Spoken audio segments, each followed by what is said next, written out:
In this video, I want to talk about how we can make the final encounter with Auril the Frostmaiden as exciting and fun as possible in Icewind Dale, Rime of the Frostmaiden.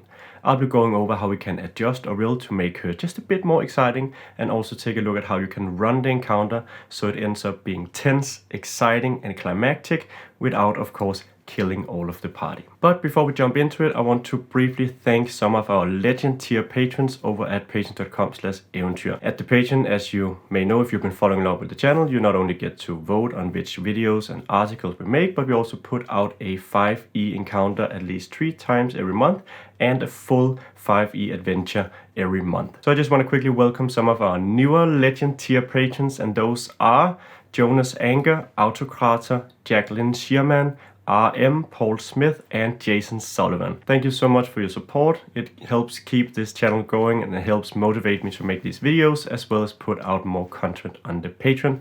And if someone out there wants to support what we do, you can go to patreon.com/eventyr and also sign up to become a patron. Alright, with that out of the way, let's take a look at how we can make Auril the Frostmaiden a more exciting final encounter for Icewind Dale, Rime of the Frostmaiden. Just to briefly summarize, the way the book is set up, an encounter with Auril the Frostmaiden is nearly inevitable for the players. They'll either face her in her own castle over at Grimskalle, or they will face her in Icewind as they're getting closer to the Icewind Mythalar. The encounter that I'm going to focus on is this encounter in Icewind by the Icewind Mythalar, as I think that is a fitting climactic end for the adventure and also a more level appropriate challenge for the players. In the book, we're told that Auril shows up near the end of the adventure after the characters have been in Icewind for a while. She's not coming alone, she has some winter wolves, frost giants and snow golems with her. She sets herself up in the spire of Irularthas, where she looks out over the city while she sends her minions out to confront the party. After a while, when most of her minions have been defeated, she goes into the city herself to find the characters and confront. Now, as I've mentioned in previous videos, there are some changes that I would make to this. Most notably, I wouldn't have her set her up in the Spire of Irularthas, because that sort of ruins the characters having to get into the Spire of Irularthas, and also creates an opportunity for the character to not only face Auril but also Irularthas without having that long rest in between. I'd also wait on having her confront the characters until they have actually started to activate the Icewind Mythalar to end her everlasting rime. What I would also do there is that I'd say that actually casting this spell that will end the everlasting rime will take 24 hours. So once the characters have begun attuning to the Mythalar, they have an opportunity to get a long rest if they didn't after defeating Irularthas, and that also gives us, the DM, an opportunity to make more encounters. Instead of just having one big encounter, we can make some preliminary encounters, sort of drain the characters' resources a bit, and also give the short rest characters such as warlocks and so on an opportunity to shine. So yeah, that's the premise I'll be working with. The characters have just defeated Irularthas. They're heading down to the Icewind Mythalar and have activated the Mythalar, and they have taken a long rest either just before or after activating the Mythalar, and then this is where we'll start to introduce Auril and her minions in a last-ditch epic attempt to stop the characters before they can unravel her spell. So the first thing I want to talk about is Auril herself, and of course also her entourage. With the stat blocks that we're given for Auril's 3 forms, she really shouldn't be fighting the characters on her own. If the forms are taken one at a time, they won't present a suitable challenge for 11 level characters, unless of course they haven't had an opportunity to get that long rest after defeating Irularthas. What I'd rather do is that I'll have her approach the characters with some minions, and there of course we have a lot of options, including frost giant skeletons, cold-like walkers, winter wolves and snow golems. Now, my personal preference here is frost giant skeletons and snow golems, because they are relatively simple to run and they won't steal the spotlight, so to speak, from Auril, and it's probably not a minion that the characters have had too many run-ins with already. You should of course only choose one of these options, and only if you think the characters can handle it. If they're lower level, there's less party members, or they're already pretty trained, you should of course hold back on including these minions. Alright, now to the star of the show herself, Auril.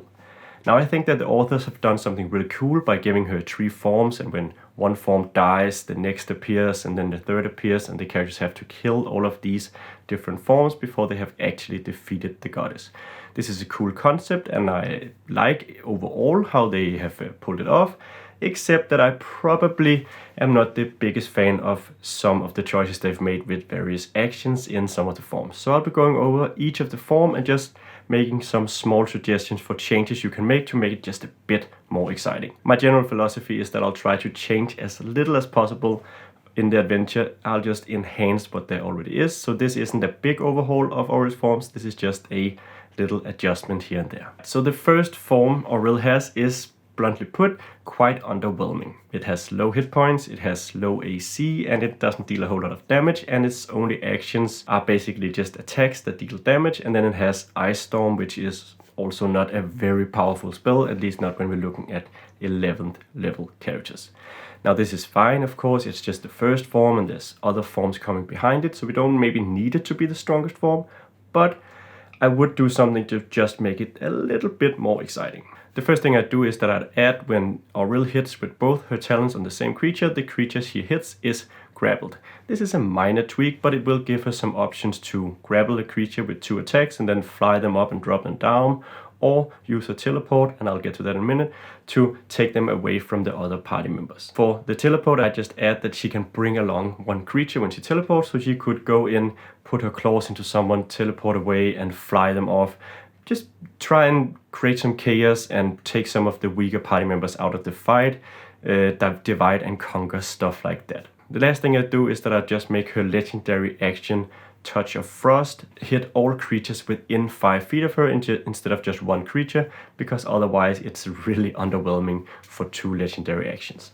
So in the odd case that she's surrounded by 2-3 characters, actually using that Touch of Frost is a really cool way to set up her escape. I should mention that you can find these stat blocks in an article that I'll be linking somewhere down below, so you don't have to write everything down here. You can click the link after you're done watching the video and you will find some JPEG images of the stat blocks that you can download and print out if you need them at the table. Auril's second form is a lot cooler, pun intended, than her first form. It has higher hit points, higher AC, and also a more diverse set of actions. She has the ability to cast Cone of Cold, she can create ice fits, and she can use Ice Stasis, which is also a very cool ability. Now, if you want to take it up a notch, I suggest that you could do the following. We'd replace Ice Flurry, which is quite honestly very underwhelming. 2d4 damage is negligible at level 11 or 12. So what I do instead is give her Ice Spikes, which is basically like Spike Growth, just surrounding her, and which she is immune to, so she creates difficult terrain and characters take damage if they walk across it. This is a good way to put some distance between her and melee characters, or keep that pesky mage from running away from her. Then I'd also reduce her Splinter legendary action to cost 2 legendary actions instead, and it's just because at 3 legendary actions this is very underwhelming. She still can only create 3 Ice Fits in a day, so it's not like she can just spam out Ice Fits. She can use it to explode them, and that's a cool effect, but it's not something you want to be spending 3 of her legendary actions to do. Beyond that, I think that the second form has a lot going on and will provide a decent challenge before it goes down. Probably still in 2 to 3 rounds, depending on how many resources the characters have left. Then we have the third form, which is by far the most durable of the forms. It has high AC, high hit points, and it also has the Blizzard Veil, which basically makes it invisible to the characters while it still has blind sight and can see them. So it's a very hard to hit creature, something that will probably take the characters just a bit more time to take down than the first 2 forms. The Frigid Aura is pretty cool, and Polar Ray is of course also going to deal some damage, but these are both maybe not too exciting. It's not like they have big effects or something, it's just cold damage, cold damage, cold damage. So if the characters are immune or resistant to cold damage, which is a decent chance that they are not going to be in great danger from Auril's third form. So what I do here is that I first of all I give her cold absorption. It's something the snow golems have and something that Auril should probably have as a goddess of ice, and this will also enable her to actually be healed by her minions. If they can deal cold damage to her, she can get some hit points back. You can also rule, if you think the characters need that bit much more of a challenge, that her cold aura actually regenerates herself as well, so she gains 10 hit points whenever at the start of her turn, because she takes damage from her own aura. Then I'd also change Polar Ray so that it slows characters by 10 feet when she hits them. That's something that can help keep them in her aura so they take the damage, and also something you can use to prevent them from getting close to her if she's continually running away from them while surrounded by Blizzard Veil. I'd also take her Intensify Aura legendary action and just change it to a teleport that also intensifies the aura, because just intensifying the aura is rather weak. But if you can combine it with a teleport, she can teleport over to a bunch of characters and then her aura will deal more damage, and that's something that can be really disruptive to the party and force them to move around and not cluster together. Lastly, there's the Blinding Gleam legendary action, which I think is quite underwhelming, because with Blizzard Veil up, which Auril should have most of the time, there's not a whole lot of characters that can see her, and then she just blinds them, but Blizzard Veil already sort of creates the blinding effect, so what's really the point of Blinding Gleam? It's not very useful. Instead, I'd replace it with a 2 legendary action cost effect, that Spark of Cruelty, which basically just turns a character against its party, makes them think that everyone is an enemy, just like Enemies Abound, a spell you can find in Xanathar's Guide to Everything. This is a simple thing, but something that will give her a bit more diversity, target some different saving throws, and disrupt again the party's efforts to kill her. Alright, so those are the changes that I'll be making to Auril the Frostmaiden. As you may have noted, she's not getting a whole lot stronger, and depending on your character's composition or the party composition, their level and their number, she may still be a rather easy challenge for a party of 11th level characters.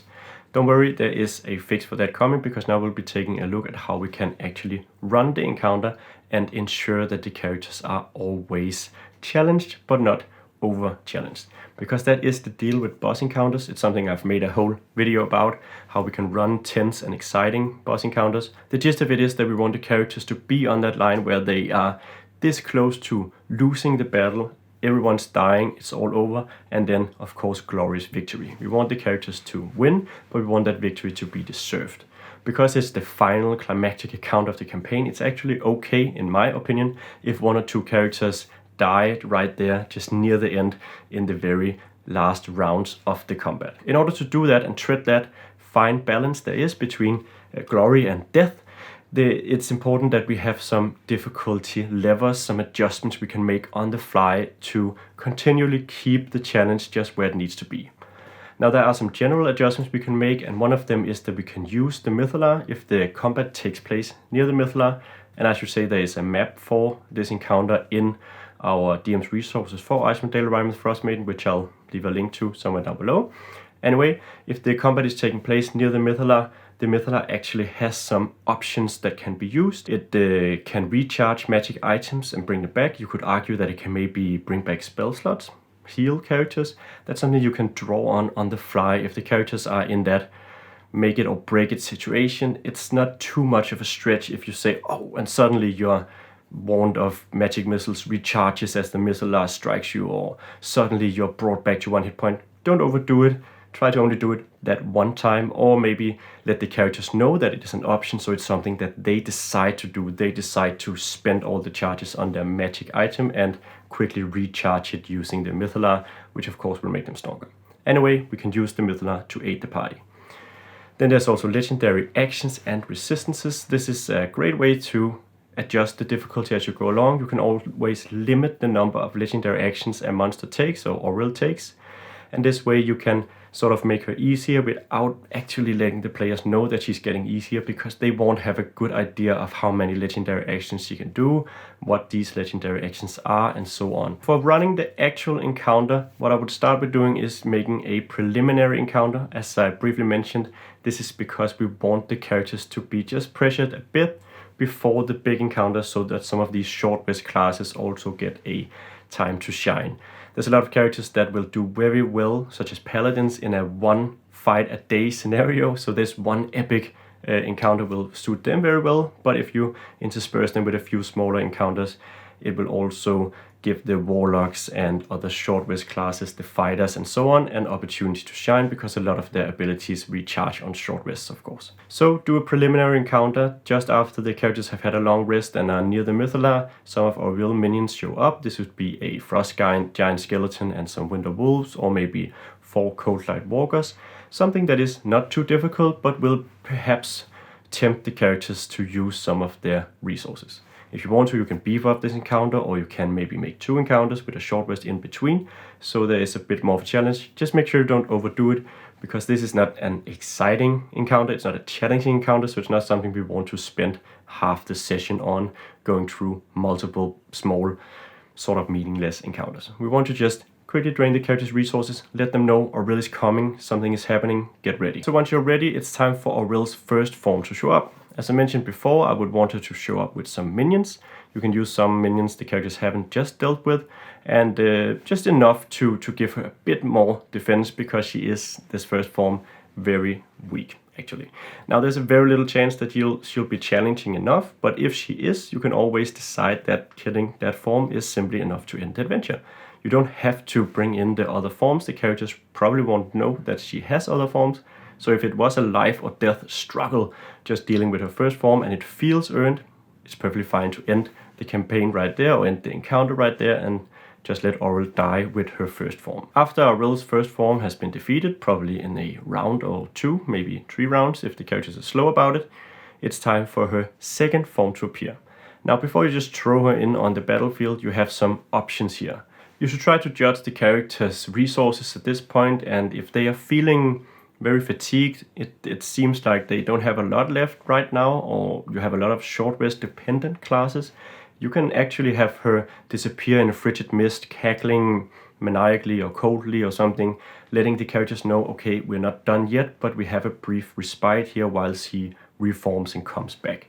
So this gives the characters an opportunity to take that long short rest, get some of their resources back before you have the second form appear.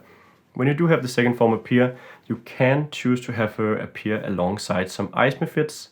This is something I do if the characters are feeling very fresh, they haven't really been pressured yet, they still have a lot of resources left. Throwing her in there with a handful of ice methods to begin with would just give her a bit extra oomph and make the characters a bit more challenged in the encounter. Just as before, if the characters are sufficiently challenged at the end of this encounter, one of them are dead and the rest are really low on resources, you can have Auril just die with her second form. You don't have to actually introduce the third form. Now, assuming that you do introduce this third form, and this is probably, I'm assuming 2 to 4 rounds killing the second form of Auril, shouldn't be too difficult again, then you have the third form appear. As before, you can give the characters a short rest, you can have the ice methods explode when her second form dies, so you should sort of pull back and let the characters briefly rest before the third form shows up. When the third form does show up, I would again advise you to give her some minions if the characters are feeling very fresh. Snow golems work particularly well with Auril's third form as they have blind sight. They can deal cold damage to heal her cold absorption, and they also have cold absorption, so if they are inside her aura, they will actually get hit points back, which will make them quite annoying for the characters to deal with. Now, assuming that the characters haven't already won the encounter, you want to make this third form last as long as you can while still keeping the fight exciting and challenging. So it shouldn't be too easy for the characters to deal with her. If you can sense them not being very pressured, they are not feeling that challenge, you can start giving her some extra action. Let her spawn 2 snow golems every round to keep the characters occupied. You can have her regain hit points from her aura, use the snow golems to give her hit points back and stuff like that. Don't make it a drag out, boring back and forth, but just try to keep her in the game long enough to actually be challenging for the characters to defeat. Now, if the character is having a too hard time, you can always drop the Blizzard Veil. Perhaps the Mythala strikes her and disperses it, something that makes her a lot easier to deal with. You can also have it take away her cold aura, what have you. Try and use these small levers you have to adjust the difficulty if you can sense the fight is either being too hard or too easy. And that brings us to the climactic final end to the encounter, where we want this final moment to feel deserved. After having fought Auril's 3 forms, having a back and forth battle, they finally make that final blow, and that's something you should put some effort into describing in detail, how Auril's form shatters in a cold shriek and disperses into millions of ice crystals and blasts everyone to the ground, and then there is nothing left of Auril but a slow, gentle snowfall as her form is banished back to her divine realm. Something like that. Just anything that will sort of give this moment some oomph for the players and make them feel like it was really an epic end to the campaign. Now, if the characters are in trouble during this encounter, or they're on their last legs, there's only 1 character left and everything is looking pretty bleak, you can once again have the Mythala intervene. The Mythala actually has an effect where creatures that touch it take a bunch of radiant damage, enough to kill Auril's third form, and it just so happens that Auril's third form has pretty weak dexterity and strength, so it's pretty easy to grapple. It's also a small creature, making it even easier. So if the characters don't think of it themselves, you can have the Mythala sort of inspire one of the characters with his quasi-intelligence to grab onto Auril's form, showing them what they can do, and then drag Auril to the Mythala and touch it so that Auril's form explodes. If you think it's something the players would like, you can also have that explosion also kill the character that actually dragged Auril to the Mythala. So it's sort of this epic sacrifice to kill the goddess of ice and snow and restore, of course, Icewind Dale. This is a really cool way to end the encounter and the campaign, but of course also only something you should do if it makes sense and you think it will be cool for the players and the characters.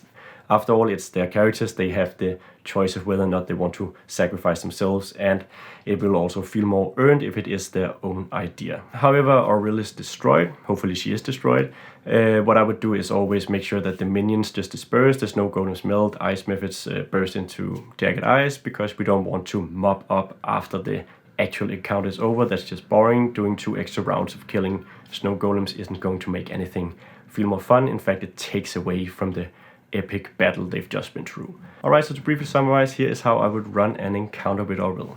You have a start, the characters are long rested, they're near the Mythala. You have a preliminary encounter with some of Auril's minions. You let the characters have a short rest. You can do another preliminary encounter if you want to, and another short rest. Then you have Auril's first form with an optional short rest after if the characters need it. Then you have Auril's second form, perhaps spawning with some ice methods, and again an optional short rest if the characters need it. And then you have the third form, the final encounter, where you have a climactic end, perhaps with the characters using the Mythala to destroy Auril. And to also quickly summarize how you can adjust the difficulty on the fly, you can use the enhanced and slightly more powerful stat blocks for Auril's forms, you can limit Auril's use of legendary actions, you can add remove Auril's minions, you can give the characters breaks to take short rest between Auril's forms, you can cut the battle short after the first or second form's defeat, and you can have the Mythala aid the party during the fight. Alright, so that's it for this video. If you like what we do here, you can subscribe, like, comment, all that stuff. I love reading your comments, they're super motivating and they keep me making these videos, so thank you a lot for that.